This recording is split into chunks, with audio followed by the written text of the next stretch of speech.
आधुनिक युग में जो सबसे कॉमन बीमारियां हैं जो हमारे को इस मॉडर्न लाइफस्टाइल ने दी हैं, उन्हीं में से एक हाइपरटेंशन है। एक नॉर्मल सामान्य व्यक्ति के ब्लड प्रेशर की अगर हम बात करते हैं तो उसका सिस्टोलिक ब्लड प्रेशर, जो कि ऊपर वाला ब्लड प्रेशर कहा जाता है सामान्य भाषा में, वो 120 तक रहता है। वहीं उसका डायस्टोलिक ब्लड प्रेशर 80 तक रहता है। जब ये ब्लड प्रेशर लगातार इससे अधिक बढ़ने लगता है तो उसे हाइपरटेंशन कहा जाता है।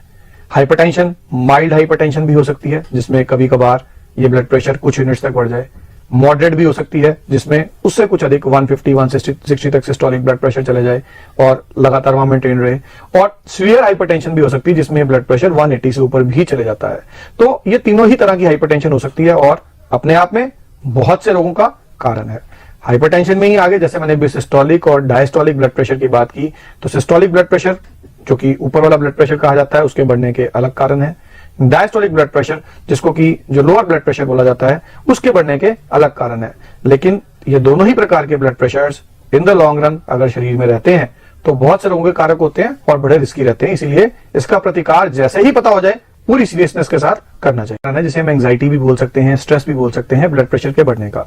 लेकिन अगर तनाव या स्ट्रेस के कारण ये बीपी बढ़ रहा है तो वो उस स्ट्रेस के कवर होने के बाद ऑटोमेटिकली घट जाता है, वो लगातार बना हुआ नहीं रहता है। वहीं जब रेगुलरली बीपी बढ़ने लगता है तो एक रोग का रूप ले लेता है। अब बीपी के बढ़ने के कई रीजंस हो सकते हैं, अंडरलाइंग कारण हो सकते हैं, जिनमें से सबसे कॉमन है कोलेस्ट्रॉल का बढ़ना।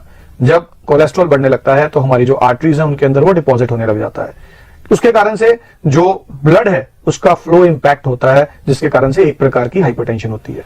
वहीं एक दूसरा कारण है आर्टरीज की इलास्टिसिटी का कम हो जाना। अगर हम एलोपैथी के हिसाब से चलें तो बॉडी में वेयर एंड टियर के कारण, ऑक्सीडेशन के कारण जो है वो इलास्टिसिटीज जो है ब्लड वेसल्स की, हमारी आर्टरीज की, वो घटती चली जाती है। और अगर हम आयुर्वेद के हिसाब से चलें तो वायु के बढ़ने के कारण इलास्टिसिटी कम हो जाती है। उस कारण से जो ब्लड वेसल्स हैं वो पहले की अपेक्षा कम डायलेट हो सकती हैं, उस कारण से भी ब्लड प्रेशर बढ़ जाता है। इसी तरह से एक तीसरा कारण रीनल डैमेज भी हो सकता है। किसी की किडनीज अगर ठीक नहीं है तब भी उसका ब्लड प्रेशर बढ़ने लगता है। तो सोचिए कितना गंभीर होगा जिसका कारण या जिसका लक्षण हम कह सकते हैं कि ब्लड प्रेशर के बढ़ने के रूप में आ रहा है। इसीलिए ही हम हमेशा बोलते हैं कि ब्लड प्रेशर का बढ़ना एक बहुत मेजर चीज है जिसे इग्नोर नहीं करना चाहिए। इसके अलावा एक व्यक्ति की अगर डाइट अच्छी नहीं है, वो बहुत अधिक सॉल्ट का सेवन कर रहा है। अब सॉल्ट हमारी बॉडी में एक्सेसिव कब जा सकता है? पिकल्स खाने से, सैलेड्स के ऊपर एक्सेसिव सॉल्ट डालने से। जो व्यक्ति अधिक सॉल्ट का सेवन करते हैं उनका ब्लड प्रेशर भी बढ़ने लगता है। तो मल्टीपल रीजंस हैं जिनके कारण व्यक्ति का ब्लड प्रेशर बढ़ सकता है और व्यक्ति को ब्लड प्रेशर बढ़ने पे उसे बहुत सीरियसली लेकर के उसका डायग्नोसिस करवाना चाहिए कि मेरा ब्लड प्रेशर बढ़ने का कारण क्या है। जब वो कारण जान लेगा तो डेफिनेटली उस दिशा में जब वो प्रॉपर्ली चलेगा तो उसका प्रतिकार भी हो सकेगा।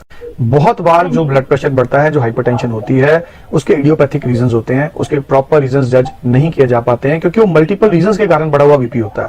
सभी कारण, आर्टरीज की इलास्टिसिटी का कम होना, हल्का फुल्का कोलेस्ट्रॉल का बढ़ना, स्ट्रेस का होना, ये सारे कारण कुछ कुछ परसेंटेज में मिल जाते हैं और पेशेंट का बीपी इस प्रकार से बढ़ाने लगते हैं कि वो नॉर्मल एलोपैथिक मेडिसिन के साथ कंट्रोल में नहीं आ रहा होता। इस केस में हम जब आयुर्वेद की बात करते हैं तो आयुर्वेद में मेडिटेशन, जो कि हम बात कर सकते हैं कि एक नॉन मेडिसिनल ट्रीटमेंट है, उन्हें आप जरूर करवाइए। अगर हम मेडिसिन की बात करते हैं, रुद्राक्ष, आप देखिए रुद्राक्ष की माला सदियों से लोगों को बताया जाता है कि अगर उसे धारण किया जाए तो वो मानसिक शांति देती है। जब साइंटिफिकली हम रुद्राक्ष के बारे में स्टडी करते हैं तो हम ये पाते हैं कि रुद्राक्ष में ऐसे एक्टिव प्रिंसिपल्स होते हैं जिनको अगर स्किन के ऊपर धारण भी किया जाए तो उसमें से कुछ परसेंटेज 4 से 5% स्किन के थ्रू लोकल एब्जॉर्प्शन होकर के वो हाइपरटेंशन को कम करती है। इसीलिए रुद्राक्ष को उत्तम रक्त भार शामक माना गया है हमारे शास्त्रों में। इसके अलावा कुछ मेध्य रसायन जो व्यक्ति को स्ट्रेस को दूर करते हैं, जैसे कि जटामांसी, तगर, ऐसी औषधियां, इन सभी को अगर एक प्रॉपर डॉक्टर के अंडर, देखिए यहाँ पे मैं प्रॉपर डॉक्टर की बात इसलिए कर रहा हूं क्योंकि आपने मुझे बताया कि बहुत समय से उन्हें प्रॉब्लम रह रही है। अगर ये माइल्ड हाइपरटेंशन का केस होता तो शायद मैं आपको बताता कि जो हमारी कंपनी ने R&D विंग की मदद से डेवलप किया है cardio support capsule. Cardio support एक ऐसा कैप्सूल है जिसमें वो सारी कॉमन चीजें आ जाती हैं जो मैंने अभी आपको बताई।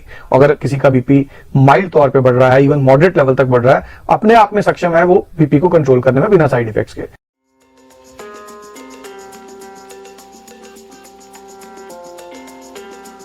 Boost your cardiovascular health with Wrist Push Cardio Support Capsule. Buy now at www.wristpush.com.